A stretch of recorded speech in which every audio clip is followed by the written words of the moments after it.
Right, Bosch impactor.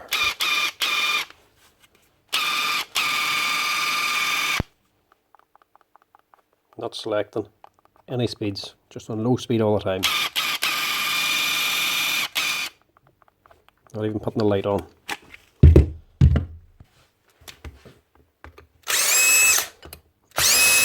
Get under it and have a look.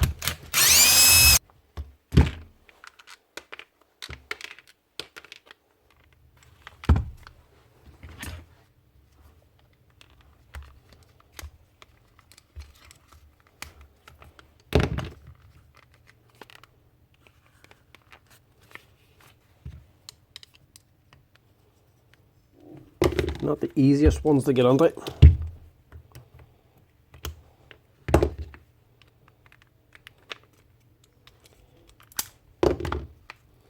Not the hardest either.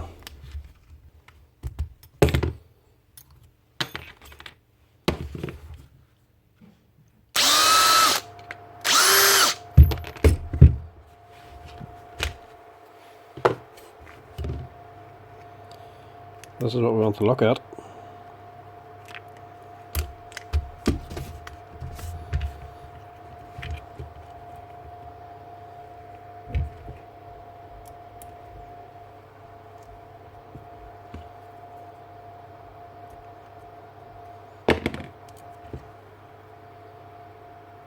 There's damage to that, I know it. That wee ribbon's been pinched. I don't know if it's broken, but it's definitely pinched. Change that and see if it helps. Right, that wee part's ordered. Have to wait for it to come in. That there's your quality, your Bosch stuff. You know when you're working on Bosch tools, they just fit together that wee bit better. The feel of them is quite a bit different. And obviously the way they're made. Gearbox ain't as big as some of the brands, but still plenty of power out of it. Nice wee compact motor. Decent switch. Same switch Bosch always used, tried and tested. Controller. Look at the sides of controlling the bloody thing. Big massive heatsink on it. Well made. All tabbed in then for the ribbon connector, then for the speed control. And a big 40 amp fuse for the actual power coming in. That's just in case you're really dogging the shite out of it. Just in case you draw 40 amps out of your battery. That'll pop before it blows out your controller. Yeah, Bosch tools. Well made.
It's a bit tight.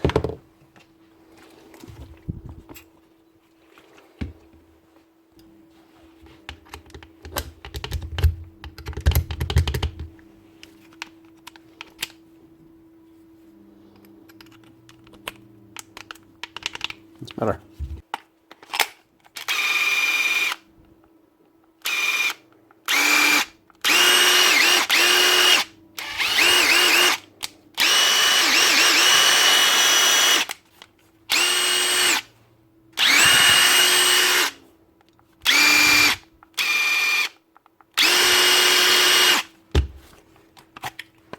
That's why you buy the professional tools, Blue Bosch. You actually keep the controllers and switches separate from the main board.